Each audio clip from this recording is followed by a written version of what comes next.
예, 도시락 앞에 놓고 시작하신데 이렇게 기다려주신 여러분들 고맙습니다. 우리 해장시민지연합의 새로운 당대표 문재인 대표님이 지금 인사 나누고 계신데요. 한번 다시 큰 격려의 박수 한번 보내주시겠습니까? 네. 연말 정산을 앞두고 이 각 분야에 계신 여러분들이 실제로 느끼고 고통받고 있는 이런 여러 현안들에 대해서 저희가 문재인 대표께서 그 대표 이후 첫 민생 행보로 현장의 목소리를 듣고 소통하기 위한 자리로 이렇게 만들었습니다. 예, 반갑습니다. 제가 새정치민주연합의 당대표가 되고 난 뒤에 아마 우리 일반 시민들 이렇게 뵙는 것으로는 아마 첫 행사가 아닌가 싶습니다. 아마 여기 계신 분들은 모두 연말정산 13월에 세금 폭탄 그 대상자들이시죠. 직장인들, 그다음에 이제 월급쟁이들. 예. 나중에 오늘 좀 자세한 이야기도 듣고 싶습니다. 저는 어제 이 박근혜 대통령이 청와대 수석보좌관회의에서 하신 말씀 듣고 정말 참 충격을 받았습니다. 어떻게 저렇게 말씀을 하실 수가 있을까? 국민들에게 세금을 더 부담하라고 하는 말을 우리가 할 수 있는 말이냐? 국민들에 대한 배신이다. 맞는 말씀이죠. 정말 그 국민들께 세금 부담을 조금이라도 더 드리지 않는 것이 우리 정치인들의 도리고 또 국가 지도자의 도리죠. 그런데 그동안 어떻습니까? 누가 정세를 해봤습니까? 어제 통계청의 통계 그 결과를 보면 가계소득이 늘어난 속도보다 세부담 속도가 2배가량 더 이렇게 빨랐다. 2010년도 이후에 쭉 지속되는 현상이라는 거 아닙니까? 그렇게 어떤 방식으로든 세금 부담이 늘어나고 있는 거죠. 박근혜 정부 들어서. 그럼 그 정세 아닙니까? 담배세를 올렸는데 그것은 명시적으로 세금을 올렸잖아요. 국세 세목도 신설했죠. 그렇게 해서 크게 세금을 올렸는데 그것은 정세가 아닙니까? 이번에 13월에 세금 폭탄 연말정산이라는 이름으로 소득공제, 세액공제 이 공제 방식 바꾸어서 우리 가난한 공급쟁이들한테 세금을 크게 올린 거 아닙니까? 이게 정세 아닙니까? 그렇게 박근혜 정부 들어서 한편으로는 사실상으로 한편으로는 명시적으로 정세를 해놓고 마치 대통령은 정세를 박아내고 있는 것처럼 그렇게 말씀하시는 게 아니 그게 도대체 안 그러면 현실을 너무 모르는 것인지 저는 배신이라고 말한다면 이중의 배신이라고 생각해요. 우선 정세 해설이 배신이고 또 국민들이 또 분노하는 것은 그냥 정세뿐만 아니라 부자 감세라는 형태로 대기업들에게 가해졌던 그런 법인세 특혜 이런 것들 바로잡고 정상화하는 그런 방식이 아니라 서민들에게 부담 증강하고 가난한 공급장이들 지갑을 털고 이런 방식의 정세를 하는데 더 분노한 거 아닙니까? 이중의 배신 아닙니까? 우선 뭐 그 말씀을 우선 이제 인사 말씀 드리고 싶고요. 실제로 연말정산 13월의 세금 폭탄이라는 것이 우리 직장 생활인들에게 어떤 형태로 다가왔는지 하는 좀 구체적인 사례들, 또 그에 대한 소감들은 식사하시고 난 이후에 조금 더 자세히 듣고 싶습니다. 저희 센스비주얼이 그런 이야기들을 잘 듣고 가서 우리 서민 정세, 또 이거 가난한 공급쟁이들의 유리지갑을 트는 일들 저희가 기필코 이렇게 막아내고 바로잡겠습니다. 자, 고맙습니다. 나이스 평가정보에 근무하는 양세훈이라고 하고요. 한 명의 직장인으로 오늘 이 자리에 참석을 했는데, 다른 분들이 많은 좋은 얘기 해주시겠지만, 그러니까 실상 오늘 이 자리가 있다고 생각하고 처음 든 생각이 뭐냐면, 분명히 네로라는 전문가들이 세금에 대해서, 연말정산으로 늘어나는 세금에 대해서 시뮬레이션도 해보시고 계산도 해보셨을 텐데, 사실상 큰 차이 없을 거라고 알고 있었다는 거죠. 그러니까 제가 느낀 괴리감은 세금을 조금 더 내고 이 문제가 아니라, 그러니까 큰 차이 없을 거다. 기본적인 공감과 신뢰 문제라고 생각을 하는데요. 큰 차이 없을 거라고 생각을 했는데, 물론 세부안이 나와 있으니 알 수 있었겠지만, 막상 계산을 해보니 예를 들어 애를 많이 낳으라고 하면서 다자녀 출산 공제라든지 이런 부분은 혜택이 없어진다든지, 그러니까 직장인이 이제 대학원 공부를 하려고 해도 그런 학자금에 대한 공제 부분이 많이 악화된다든지, 그러니까 예상을 할 수 있었음에도 불구하고 정부에서 큰 차이 없을 거라는 그 대전제를 말씀하신 걸 믿고, 당연히 큰 차이 없겠거니 하고 열어본 뚜껑이 생각보다 차이가 많이 나는 점, 어떤 부분에서 신뢰 부분에서 좀 어떤 문제가 있지 않았나. 기본적으로 제가 이제 느낀 문제점은 그런 공감과 신뢰 문제에 있다고 생각을 했습니다.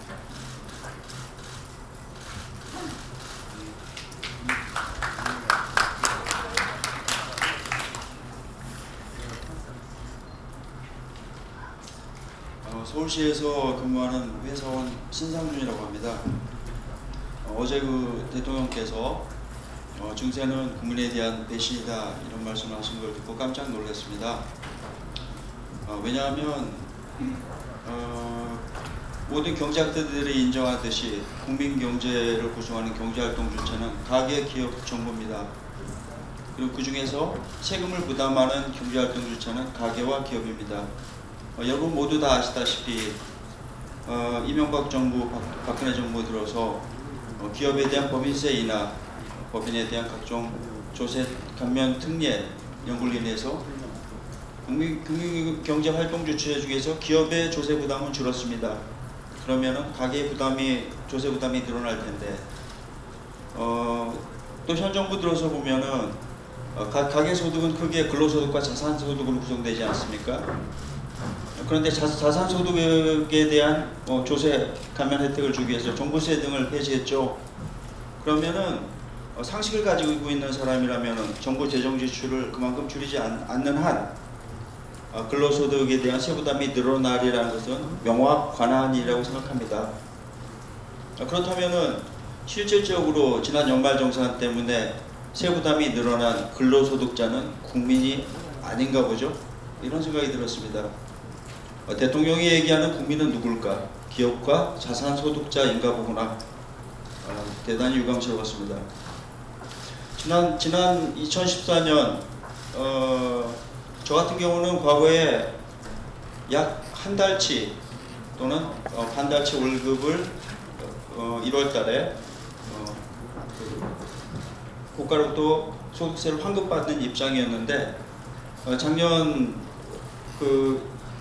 정부에서 근로소득세제를 개편하면서 한 달치 월급을 더 내야 되는 그런 입장으로 바뀌었습니다. 왜 그런지 곰곰이 생각해 봤습니다. 두 가지 이유였던 것 같습니다. 하나는 현 정부의 조세 철학의 부재, 또 하나는 동태적 비일관성. 조세 철학의 부재는 여러분이 다 알 것입니다. 정부에서는 근로소득 공제, 인적 공제, 기본 공제가 가지고 있는 어떤 철학적 의미가 없는 것 같습니다. 그것은 기본공제, 인적공제의 기본 개념은 대한민국에서 2015년 2월 10일 현재 삶을 영위함에 있어서 필요한 최소 생계 비용, 그것은 적어도 문명화된 국가에서는 세금을 부과하지 않겠다는 취지입니다. 근데 2014년 조세 개편안을 보면, 근로소득 세제 개편안을 보면 전 구간에 걸쳐서 근로소득 기본공제액을 줄였습니다. 500만 원 이하도 소득자도 줄이고 1억 원 이상 소득자도 줄이고. 그다음 동태적 비일관성 문제를 얘기하겠습니다. 과거 10년 동안 우리나라의 가장 큰 그 경제 문제 중에 하나로 저출산 노령화를 운운했습니다.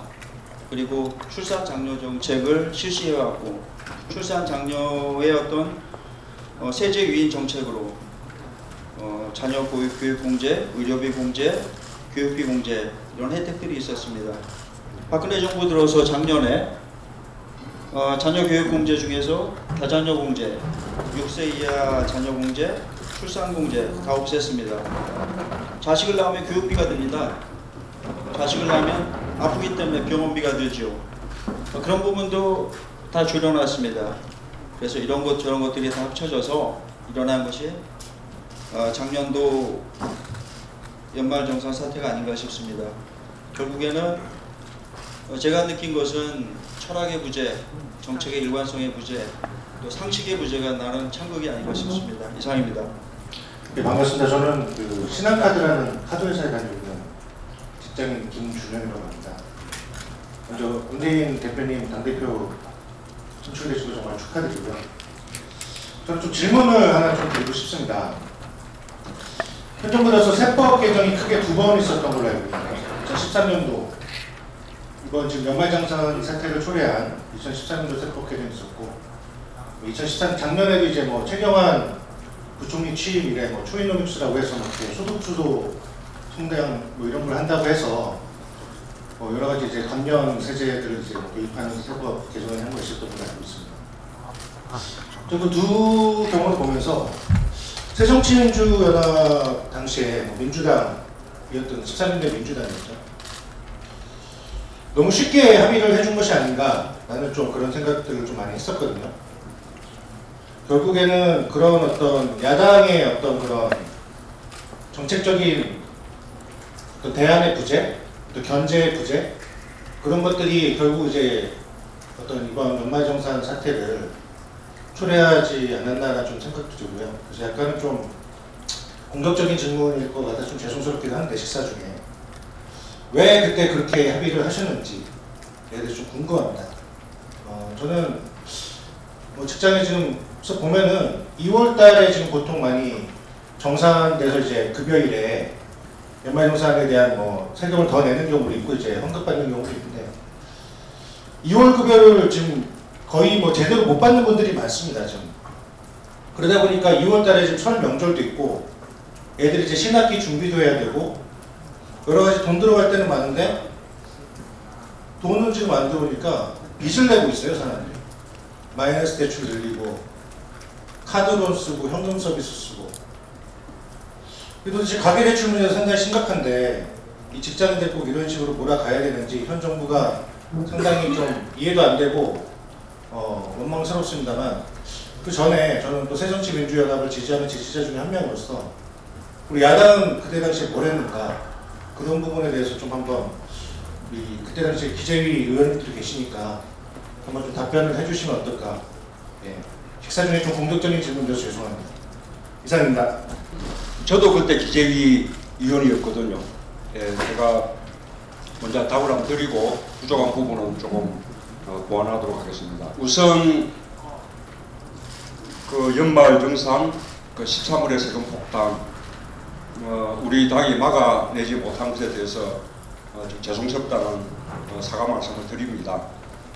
그러나 약간 이제 되돌아보면 그때 우리 당은 아주 오랜 기간 동안 반대했었습니다.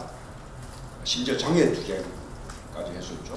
그 바람에 국정을 발목 잡는다 이런 뭐 비난받고 또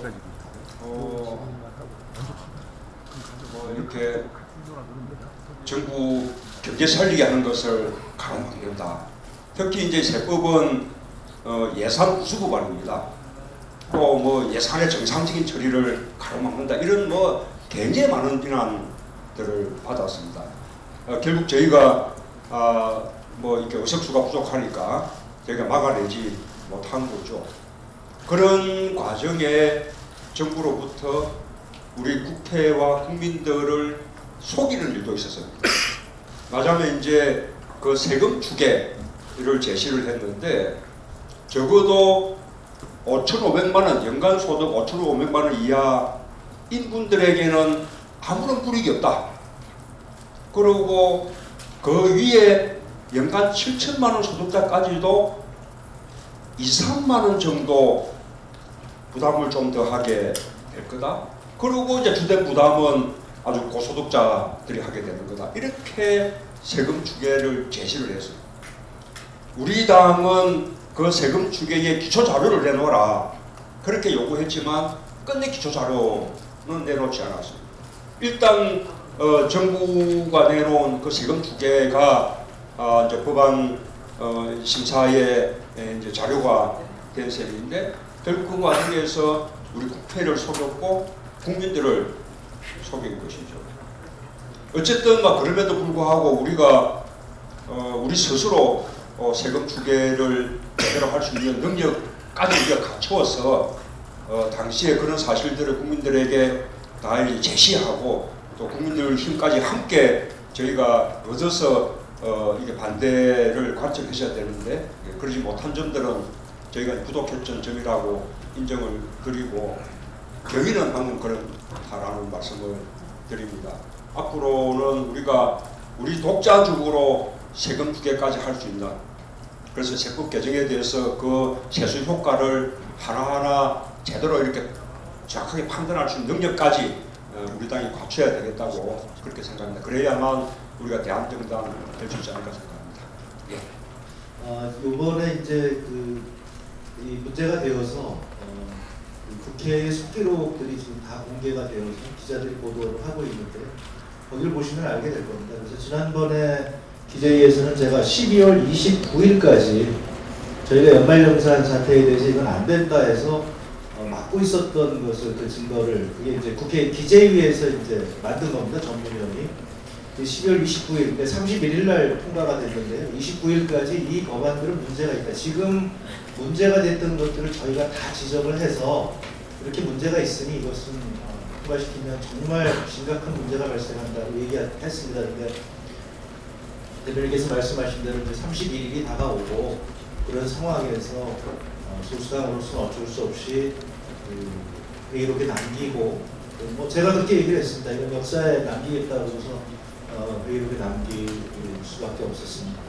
금년도에도 또 담배세의 경우에도 저희 기재위를 통과하지 않았습니다. 그리고 안전의 행정위도 통과하지 않았습니다. 그래서 정부가 이게 예산 부수법안이라고 해서 본회의에 직접 올렸고 그 법안이 지금 현재는 어쩔 수 없이 이제 다수결에 의해서 통과가 되는 사항이라고 하는 점을 말씀을 드리겠습니다. 뭐 죄송하다는 말씀 드리고요. 저희 입장에서는 지금 대표님께서 얘기하시는 대로 중산층 서민의 지갑을 두툼하게 해주기 위해서 저희는 노력을 했는데 부족하다고 하는 것을 죄송스럽게 생각합니다. 새정치민주연합 측에서 정당에서 이 연말정산 사태에 대한 뭐 세금을 견해으로 인한 여러 가지 분노들도 있겠지만 좀 더 냉철하게 이번 사태를 위해서 각종 경제 지표, 특히 이제 소비와 관련된 지표들이라든지 또는 가계대출과 관련된 지표들이 어느 정도 좀 악화되는 부분들이 저는 분명히 있을 거라고 생각이 듭니다. 우리 경제에 분명히 안 좋은 영향을 미칠 것이기 때문에 그런 부분들까지 좀 같이 좀 짚어내셔서 정부에 대한 상대를 하시면 더 좋지 않을까 그런 생각을 좀 추가로 말씀드립니다. 먼저 한번 이런 생각을 해봤습니다. 그러니까 아까 우리 앞전에 말씀하신 분이 조세 철학의 부재를 말씀하셨는데 동감하는 바가 굉장히 크고요. 단순히 세금 문제가 아니더라도 지금 현재 박근혜 정부, 이명박 정부를 거쳐서 박근혜 정부에 오면서 굉장히 심적으로 육체적으로 살기 힘들어하는 사람들이 많을 겁니다. 그런 단순히 이런 세금 문제에서부터 출발한다는 게 아니라 그런 측면에서부터 이렇게 좀 민생을 살펴주셨으면 하는 큰 바람을 먼저 말씀을 드리고, 세금 문제에 관해서 저는 좀 이런 생각을 합니다. 제가 직장 생활이 지금 16년 차, 17년 차인데요.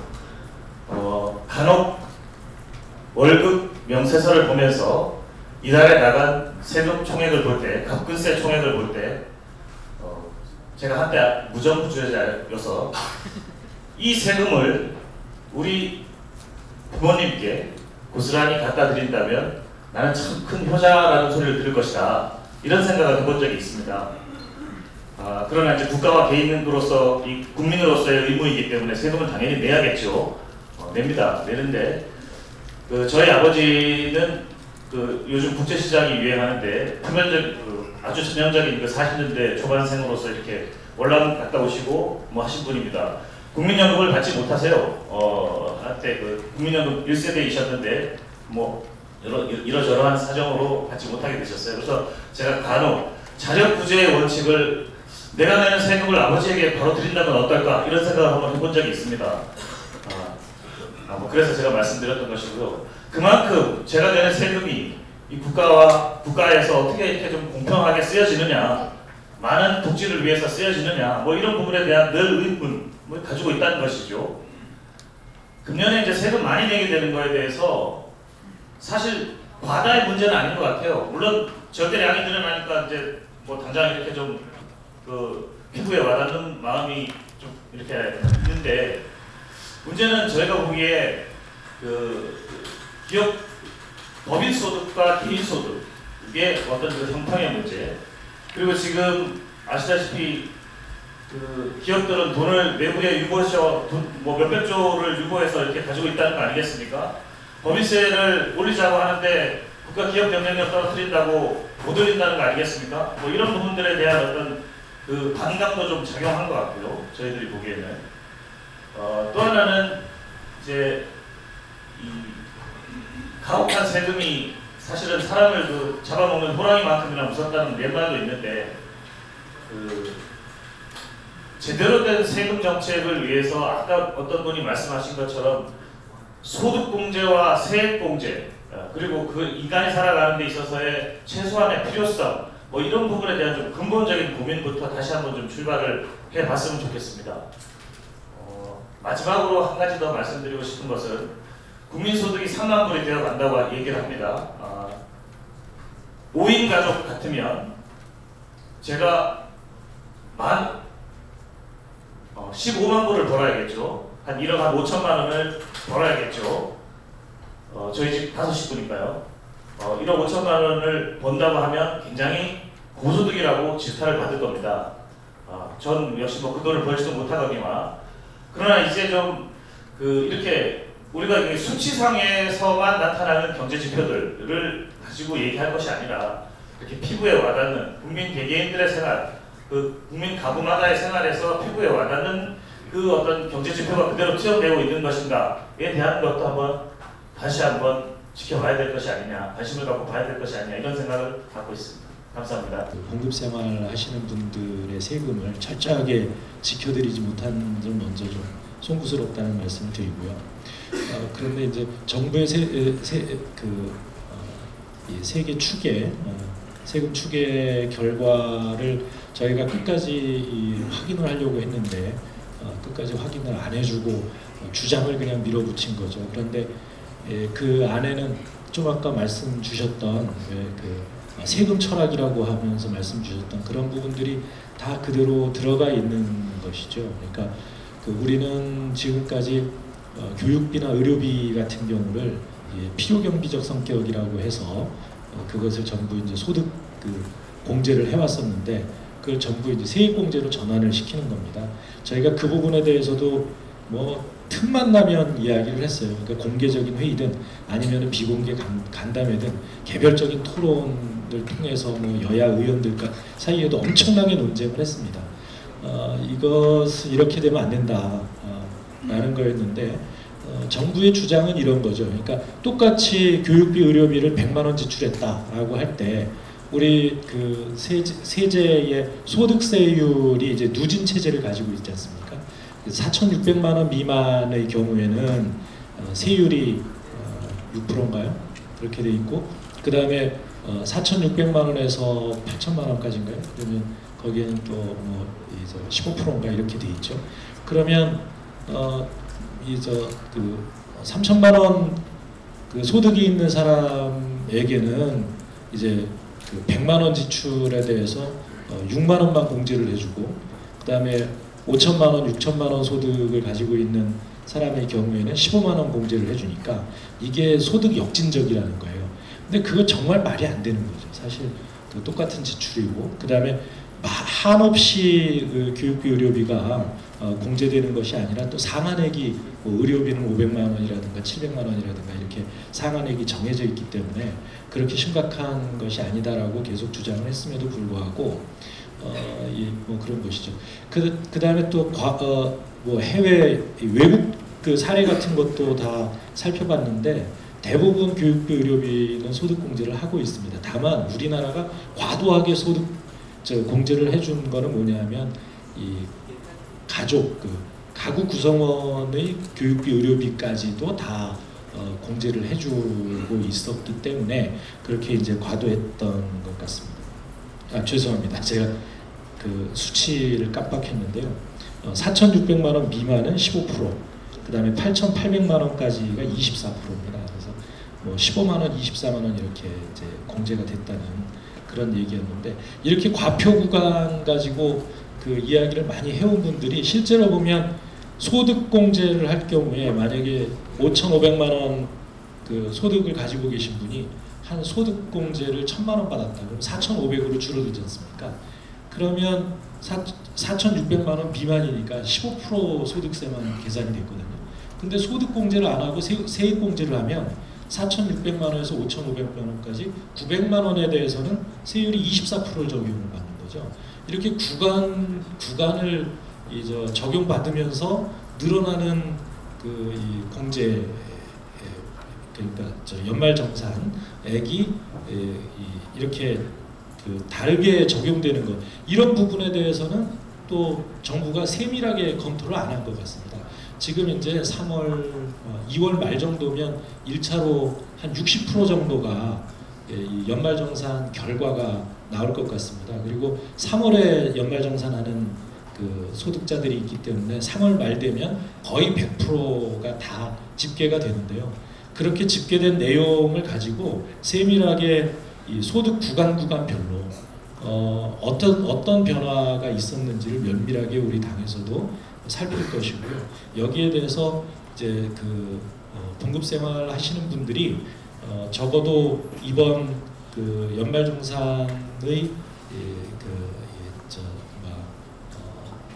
제도 변화에 따라서 정부가 지금까지 주장해왔던, 그러니까 5,500만 원 이하는 절대 늘어나지 않는다. 또 7천만 원 이하에서는 2만 원, 3만 원 정도밖에 안 늘어난다라고 하는 것을 넘어서는 이 결과가 나오게 된다면 그 부분에 대해서는 철저하게 보전을 해서 또 이게 그 환급시켜드리는 뭐 이런 그 제도를 만들어서 이렇게 보완을 해야 되겠다 이렇게 생각을 하고 저희도 대비책을 세우고 있습니다.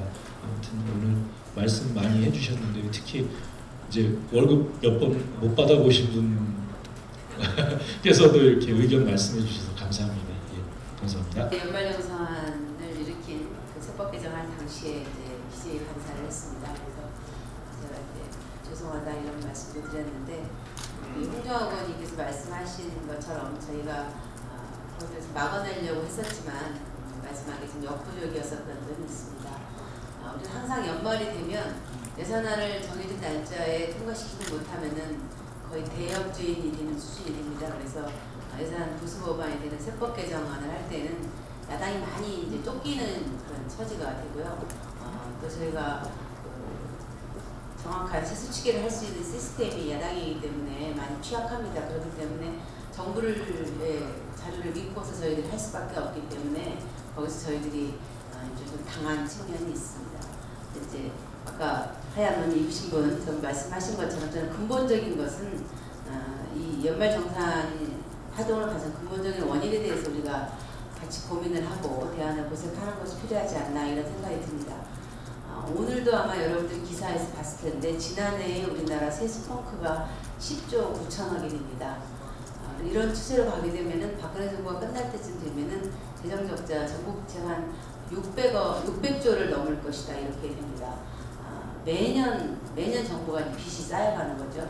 네, 저희가 전에 참여정부 때 적자성 채무가 5년 동안 10조가 들었습니다. 그럴 때 새누리당에서 나라 살림을 거덜낸다 이러고 아주 난리를 쳤었습니다. 근데 지금은 매년 10조, 20조 뭐 이렇게 계속 빚이 지금 쌓여가고 있는 상태인데 정부가 이걸 개선하려고 하는 의지가 없습니다. 근데 이러려면 상식적으로 세수를 늘려야 되고 세금을 늘려야 되는데 아까 어떤 분이 말씀하셨듯이 경제를 구성하는 주체가 가계기업 정부라고 한다면 당연히 기업에서 또 똑같이 세부담을 공평하게 하는 것이 조세 정의이고 또 많이 가진 사람이 많이 부담하고 이런 것이 조세 정의인데 기본적으로 이제 대기업에 대한 감세 조치를 MB 때 했었던 것이 지금까지도 지금 회복을 안 시키고 있습니다. 저희가 작년, 재작년 계속 기재에서 싸웠던 거는 뭐냐면 저쪽에서 이제 법인세를 올리면 기업이 망하고 우리나라 기업들이 다 보따리 싸가지고 외국에 나간다 이런 식으로 저희들을 거의 협박을 하는데요. 저희 나라가 대기업 같은 경우에 미국과 비교했을 때 실효세율, 실제로 내는 세금이 10% 정도 대기업의 법인세율이 낮습니다.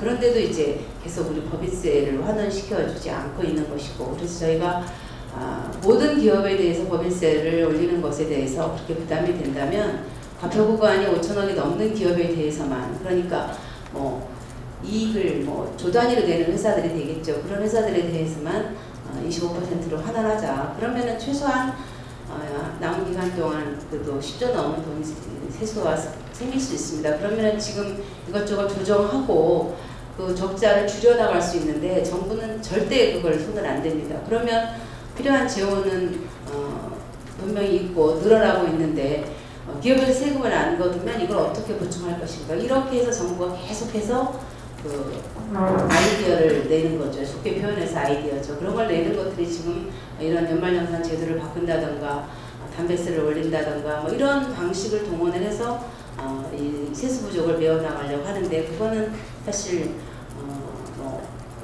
안 되는 건 조족지혈이라고 할 수가 있죠. 그래서 근본적으로 조세 제도를 바꿔나가는 것을 해야 되고 그 출발은 MB 정부 때 감세했었던 법인세를 환원하는 것 거기서부터 출발을 해야 큰 덩어리의 돈이 생겨서 이런 그 세수 부족들을 해결하고 건전한 재정을 넘겨줄 수 있는 것이지 이대로 나가게 되면 박근혜 정부 끝날 때 지금 우리 중산층 서민들이 살기 어려울 뿐만 아니라 우리 후손들도 빚더미 정부 하에서 살아가게 될 수밖에 없다. 그래서 저는 법인세를 환원하는데 저희들이 매년 싸웁니다. 근데 저희들 싸울 때 이제 밖에서 좀 많이 좀 도와주십시오. 저희들이 막 12월만 되면은 그냥 저희들 숨이 꼴딱꼴딱 넘어가가지고 언론까지 합세해가지고 저희를 거의 역적 취급을 하니까 저희들이 싸울 때 많이 동력이 딸립니다. 그래서 여러분들이 좀 도와주시면 함께해서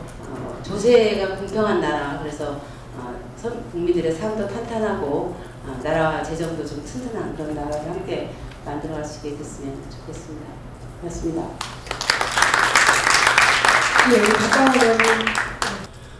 해방 이후 우리의 모든 조세 제도가 소득 불평등을 해소하는 방향이 아니라 양극화를 심화시키는 방향으로 계속 손질이 되어 왔어요. 정말로. 그런데도 아직 그걸 고치지 않고 있는데 저희들은 뭐 대표님께서 말씀하시겠습니다만 확실한 목표가 있습니다. 법인세를 정상화할 것, 조금 더 나가면은 자본소득에다도 세금을 조금 더 물릴 것. 우선 단계적으로 저희들은 해나가려는 그런 생각을 갖고 있고요. 이 문제를 현재 증세냐 복지냐 이런 프레임으로 가두려고 하는 것은 저희들은 옳지 않다고 보는 겁니다. 그건 같이 가야 될 문제가 앞뒤가 동전의 앞뒷면 같은 건데 어쨌든 세금이 미래를 위한 투자 재원이라는 데 다 공감하고 있고 그런 인식을 국민들이 다 공유할 수 있도록 저희들이 꾸준히 노력하겠습니다. 같이 노력해 주시면 감사하겠습니다. 고맙습니다.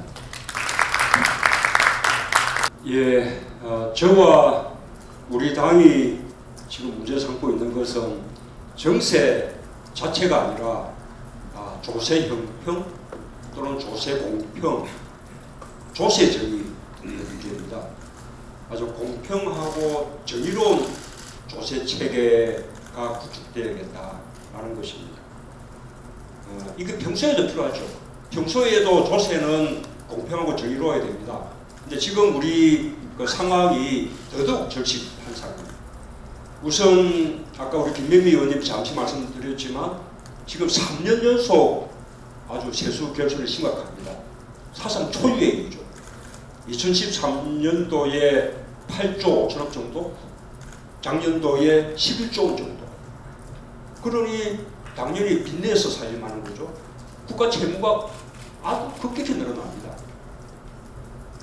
이게 우리가 지금 국가 채무의 절대액이 세계적으로 아주 위험 수준이라고는 말하지 않습니다. 그러나 이명박 정부부터 지금 박근혜 정부 이렇게까지 국가 채무의 아주 급격한 증가 속도, 이 속도는 지금 OECD 최고거든요. 그게 굉장히 위험하다는 것을 많은 전문가들이 지금 지적하고 계신 거예요. 또 하나는 당연히 복지 재원이 부족하죠. 그러니 박근혜 대통령이 공약했던 복지를 할 수가 없습니다. 박근혜 대통령은 정세 없이 복지하겠다. 그래가지고 정세 없이 135조 복지 재원 마련하겠다. 그랬습니다. 2년 지나고 보니까 애시당초 실현이 불가능한 이야기였죠. 여당 대표조차도 정세 없는 복지는 거짓말이다. 그렇게 말하게 되지 않았습니까? 그러니 공약했던 대부분의 복지 공약은 파기하게 되고, 그나마 하게 되는 것은 지방정부의 부담을 전가하니까 지방정부가 더 죽어나는 거죠. 지방정부의 재정이 파탄 나가지고 지방정부가 다른 사업을 또 할 수가 없어요. 이 문제가 왜 생겼냐? 이명박 정부부터 시작됐던 부자 감세 때문이거든요. 부자 감세 자체가 조세 형평성, 조세 정의를 무너뜨린 건데 그것을 바로잡을 생각하지는 않고 세수 결손, 복지재원 부족 이 부분을 서민들한테 전가해서 메꾸겠다. 그래서 드디어 13일에 세금 폭탄까지 나오고 국민들이 분노하게 된 거 아닙니까? 지금 우리나라 법인세는 법인세 실효세율을 보면 OECD 국가 중에서 가장 낮은 편에 속해요. 대기업들 그 산의 일보금이 500조가 넘는다고 하는데 지금도 대기업에 대한 법인세 특혜가 낮은 법인세율로 각가지 조세 감면 제도로 그렇게 되고 있지 않습니까? 우리 그걸 지적하는 겁니다. 지금 우리가 중부담, 중복지 이야기하죠. 우리가 좀 더 부담해서 복지 유럽처럼 고복지는 아니더라도 적어도 중복지 정도는 가야겠다. 그건데 중부담요. 이미 우리 국민들은 하고 계신 거예요. 중부담을 우리가 일반 국민을 대상으로 중부담을 말하는 것이 아닙니다. 이미 국민들은 중부담을 하고 있고 턱없이 저부담을 하고 있는 데가 대기업이라는 겁니다. 대기업을 중부담 수준으로만 끌어올리면 우리 복지를 중복지 수준으로 늘려나갈 수 있는 거예요. 그 지적을 계속해서 하고 있는 것이고요. 아까 아이를 출산했는데 행복하게 그 아이가 살 수 있을까? 국가가 보장해 줄 수 있을까? 지금 우리 현실 때문에 절망하고 계신 건데 저는 가능하다고 약속드립니다. 정권 교체만 되면 가능합니다. 정말이에요.